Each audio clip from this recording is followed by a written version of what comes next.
The famine spread far and wide, even reaching Jacob's family in Canaan. When Jacob heard Egypt had food, he said to his sons, "Why are you just standing there? Go and buy grain so we may live." So 10 of Joseph's brothers traveled to Egypt, but Benjamin, the youngest, stayed behind. They had no idea the man in charge was their long-lost brother, Joseph. When Joseph saw them, he recognized them instantly, but he didn't reveal himself. Instead, he spoke harshly. "You're spies," he accused. The brothers pleaded, "No, we're honest men. We are 12 brothers. One is no more, and the youngest is with our father." Joseph held them in custody for 3 days. Then he said, "Bring your youngest brother to prove your words. One of you will stay behind."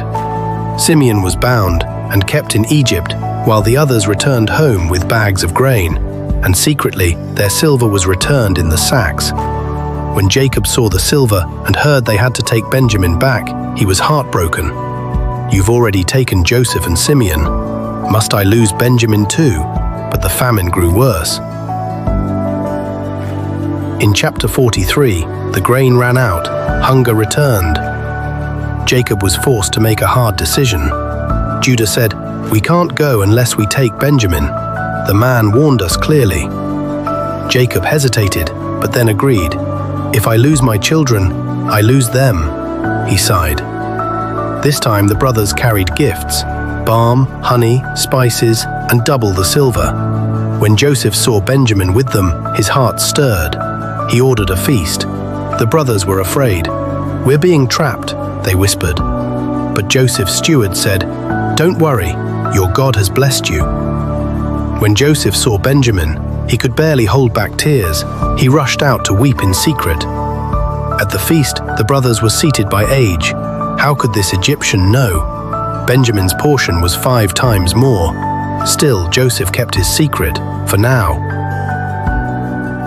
In chapter 44, as the brothers prepared to return home, Joseph gave one final test. He ordered his steward, "Put my silver cup in Benjamin's sack." They had barely left the city when guards chased them down. "Why have you stolen from my master?" the steward shouted. The brothers were shocked. "If any of us took it, let him die." The sacks were opened, oldest to youngest, and there it was, in Benjamin's bag. They tore their clothes in grief and returned to Joseph. Judah stepped forward. "Please let me take his place. My father will die if Benjamin doesn't return. I gave my word." Joseph couldn't hold it any longer. His heart was breaking. In chapter 45, Joseph could take it no longer. With everyone watching, he cried out, "Everyone, leave us." Alone with his brothers, he wept loudly. "I am Joseph. Is my father still alive?" His brothers were stunned, silent, trembling. This powerful Egyptian was the brother they sold into slavery. Joseph said, "Don't be afraid. God sent me ahead to save lives. It was not you but God who brought me here." He embraced Benjamin and wept. Then he kissed each brother. The years of pain, betrayal, and silence melted into forgiveness. He sent for Jacob.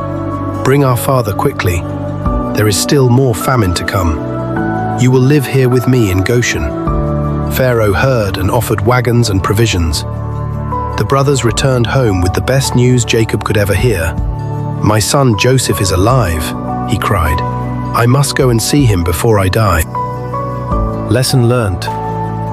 True forgiveness doesn't erase the past, it redeems it.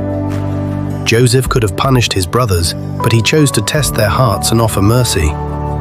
These chapters teach us that healing often comes through patience, tears, and the courage to forgive those who once hurt us.